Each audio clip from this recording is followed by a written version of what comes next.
ba thì nghiệp xưa y Chà, nghiệp xưa. ô y tăng cho nó đây đó Nâng ai. y mình thấy ca pra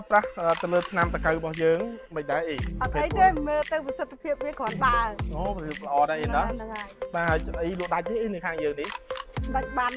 mà chỉ luôn không này. ô y lụa mang năm ấy con chung kia nhầm đi Lụa phải chị buồn thèm năm ấy. ô nhiều luôn nè tị chân là nè gặp đó xong mưa đi rất là khoan bao nhiêu thì cho phục vụ chi bằng phòn y lụa đại chứ y chi bằng phòn đại gì đó Chà. còn đây dương pha từ lượt năm ấy y hàng Mình như cái sọp một. sọt một đi đó bạn cho nó lá cho nôn ấy này đó Lá, chả nôm, cái sọ ở lắc cột. ba Thuốc, trời, ban thuộc của phê. ba con được mày dạy cả có Con bà. con bài đó đấy chứ bộ chi bằng con đó để bộ từ hàng phần fly này đó Nuôi fly. từ nuôi fly mày thấy nó cái pra thôi Anh đang thơ tới lỗ ta. Thơ lỗ Nhưng thơ khuôn ai chứ ca khuôn ai. con được phim lò đó chẳng ban y tăng bỏ cầm hồn nhung trà nó này đó và cho bộ phê bộ chi vấn ấy nhưng pra từ lơ tầm nào mày cả đấy để hàng giờ nhỉ Chọc một ngày nữa. sắm một đây đó từ lơ từ bờ sợi từ lơ chụp từ lơ từ lá từ lơ nấu này đó lắc thầm đa ba choคนភាពវាមិនដែរការប្រើប្រាស់គាត់មានតែដល់ព័ត៌មានថាល្អឬគឺមិនល្អទៅប្រាប់អីហី อันนี้เธอจะรอจ้ะ ទៅល្អអីណានេះចំណាំល្អ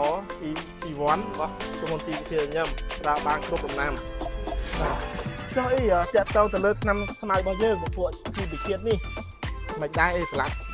ស្មៅងាប់ស្អាតទេអីសម្រាប់ជីវជាតិ ចាល្អអាហ្នឹងបាញ់ទៅមានគុណភាពពេលវាអត់ទៅប៉ះពាល់លើបន្លែ ងមានន័យថាយើងបាញ់ទៅអត់ប៉ះពាល់ទៅលើដំណាំបន្លែរបស់អីណា ចាដល់ពេលយកទៅបាញ់តាមឈូកភ្លឺឈូកអីហ្នឹង